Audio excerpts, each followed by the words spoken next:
the warehousing in the country has gone up by 24% in the last 1 year alone.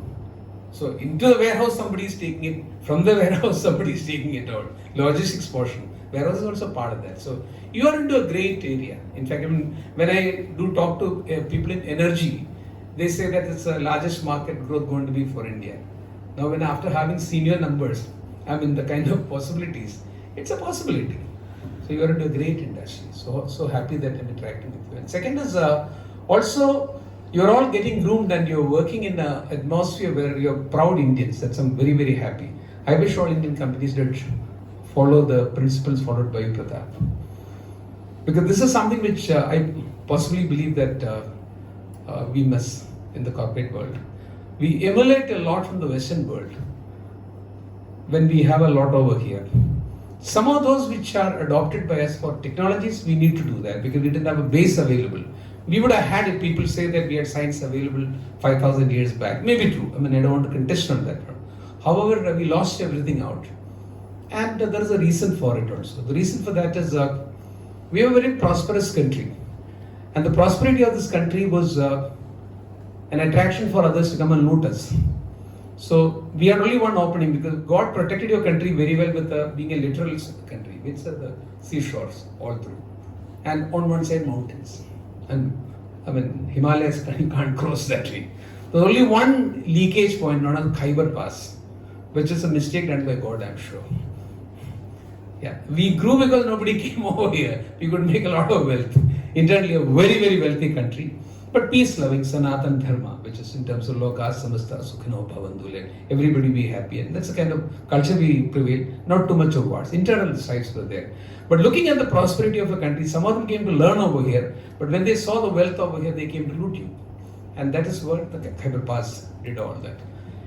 And we could resist it. But what killed your country or maybe put us down was the invention of gunpowder. Till that time we could manage it because if a human being can kill from maybe at 10 meters distance or 100 meter distance away from it, they can destroy you. We don't have the technology. Please remember, we didn't have the technology. And the opponents had it. By the time we copied it, they had already conquered majority part of us. And some of them made their own colonies over here, or they created their own empires over here, which is okay because diverse culture, diversity creates foments innovation. So if you have only idea culture, it doesn't create innovation of thinking. So it's good that we got a diversity available in the country. They did a lot of good things also. Let's not complain about that. So it went on positive in that direction. But then it became a colony. Multiple countries felt, okay, there's a lot of wealth available here. Why only loot them? Why don't we create a colony? So we became colony for French, for Portuguese, and English predominantly. We were a British colony. Predominant part of India was that. But what happened at that point of time, this is all history that we learn, but what they don't teach you or what you don't understand is that the entire global economy as it is growing like this, it took a vertical jump around 250 years back, 270 years back. That is the invention, two inventions in the world. One is steam engine by a stupid guy by the name of James Watt. He's the guy who created the steam engine. So mechanization started.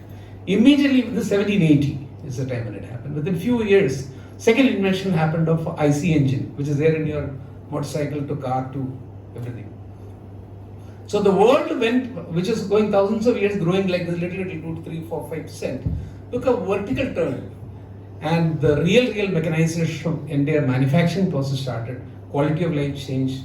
Entire thing happened in a 200-year period of time. And that time, you are fighting for your independence.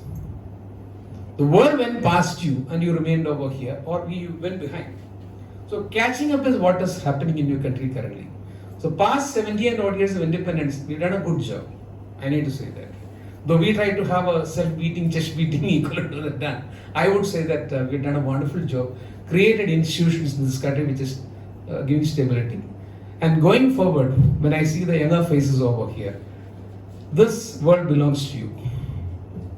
This century belongs to you.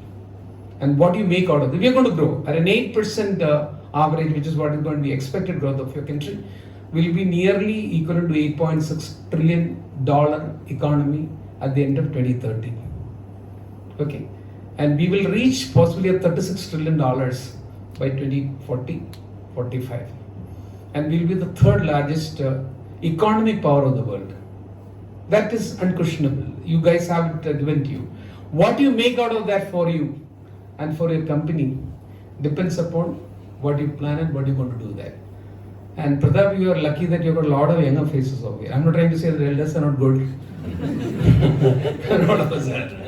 But there is a great future for you. And with the able leadership of us, I'm sure you'll go places. All the best. Thanks a lot once again for having invited us.